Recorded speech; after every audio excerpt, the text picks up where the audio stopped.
Hello, welcome to Rural Pit Count Training.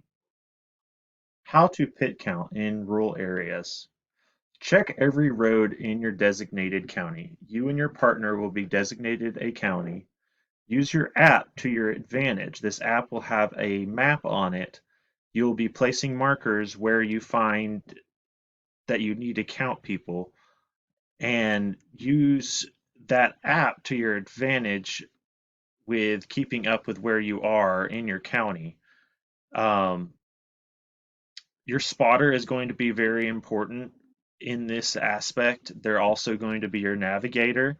They're going to be actively watching and documenting. They're going to be keeping up on the app with where you guys are and where you guys aren't. Um, I recommend don't go down roads that you don't feel safe or you feel your vehicle won't make it down the road and back. Know your vehicle's limitations. You might be on snowy roads, you might be on muddy roads, rocky roads. This is some rural areas, so you never know what type of road you might end up on. Just know what you're capable of, what your vehicle's capable of, and try not to get stuck. Not sure how fast we can rescue you. Um, but what we're looking for in rural pit count, we're looking for places that are not considered housing, HUD housing. This can be vehicles such as cars, trucks, buses. It can be campers, RVs, pull behinds.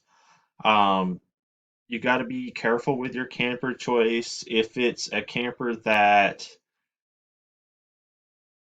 you feel they couldn't sell it and be able to get into a house and pay for a house for at least like 6 months to a year, such as like let's say the campers you would think it would be worth under $5,000. In modern times, a person can't live for very long on $5,000. Um, so that's a gray area right there. Use your discretion if you feel like it's a camper that people should not be living in, that it's one that could fall apart at any moment. We're definitely wanting to count those. But campers that are like nice and shiny, or you can tell people only have it in this area as like a hunting camper or something like that, we're not looking for those campers.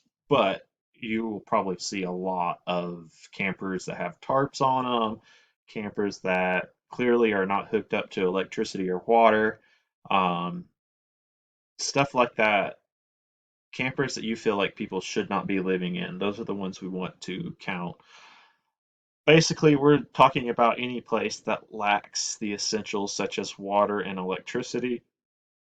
Places that are missing walls, have tarps covering the roof, have tarps covering walls, windows, etc. It can be plywood over windows, plywood over the roof. You know, if you see exposed wood that shouldn't be exposed, or if you see that the house is in such distress that it's probably not worth saving, those are people that I would probably count, especially if their house is in pretty bad distress. Um, we're also looking for people who are living on properties that might have a nice house on it. We're looking for people who are staying in tents on family property or friends' property. We're looking for people staying in garages on people's property, um, little shacks. There's no telling what you might see, but if you would consider it to not have water or electricity, if you would consider it to not be sustainable housing, I would count that.